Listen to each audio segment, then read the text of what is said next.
తెలుగు చిత్ర పరిశ్రమ అందించిన మణిరత్న లాంటి చిత్రాల్లో మల్లీశ్వరి చిత్రం ఒకటి. ఆ సినిమా షూటింగ్ సమయంలో ఒక సీన్లో భానుమతి గారు హెయిర్ స్టైల్ మార్చుకుని వచ్చారట.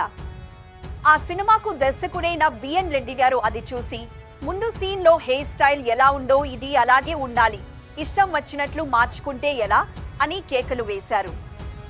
సెట్లో అందరి ముందు ఆయన అలా కోప్పరటం చూసి భానుమతి గారు అలక వహించి మేకప్ రూమ్ కి వెళ్లిపోయారు.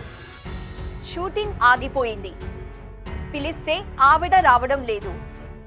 హెయిర్ స్టైల్ ముందు సీన్లో ఉన్నట్టుగానే మార్చుకుని రమ్మంటున్నారని సహాయకులు చెప్పినా భానుమతి వినలేదు.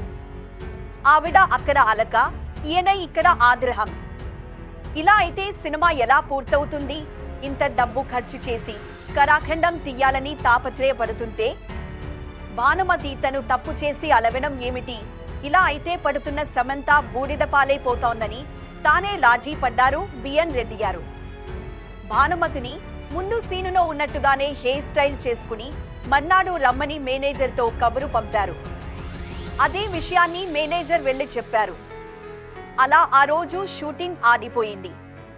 అయితే ఇలాంటి అవస్థలు సాలూరి రాజేశ్వరరావు గారితో కూడా పడ్డారు బిఎన్ రెడ్డి గారు. ఏదైనా చెబితే అలిగి వెళ్లిపోయేవారు. అయినా నా సినిమాకి అతనే కావాలి, అద్భుతమైన సంగీతం చేస్తారు, నేను రాజీ పడాలి, తప్పదు అనుకుంటూ రాజేశ్వరరావు ఇంటికి వెళ్లి మంచిగా మాట్లాడి తీసుకొచ్చేవారు. మల్లీశ్వరి సినిమాకు పనిచేసిన దేవులపల్లి కృష్ణశాస్త్రి, సాలూరి రాజేశ్వరరావు, భానుమతి వీళ్ళు ముగ్గురు మహానుభావులే. కానీ అవస్థలు పెట్టేవారు.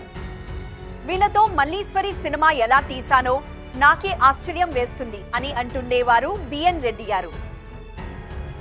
ఈ వీడియో కనుక మీకు నచ్చినట్టు అయితే లైక్ చేసి షేర్ చేయండి. అలాగే మీ అభిప్రాయాలను కామెంట్ రూపంలో తెలియచేయండి.